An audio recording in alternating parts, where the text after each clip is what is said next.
Men de bir jolu bir Ayaş enemiz kelgende, dosumdun apası Guanjo deli. Anan men aya katı işletim, nege жетишпей атам, неге успешный болбой атам, неге акча таппай атам деп ошол убакта айтып, аябай өзүмө жемелетилим. Анда 30 канча жашта элем. Барып ошол Айша энемден мындай сөздү үйрөнгөм да.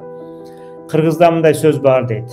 Жаштыкта берсин мээнетти, карылыкта берсин дөөлөттү. Ошол убакта жашмын, иштеп атам, бүт мындай убактымды до конца колдонуп иштеп атам. Значит, мээнет берип атыптыр, анда менде бир проблема жок экен.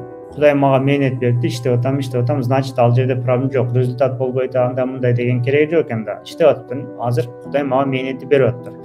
Карылыкта берсин дөөлөттү деген, карылыкта уже күчүбүз жетпей калганда дөөлөт болсо жакшы.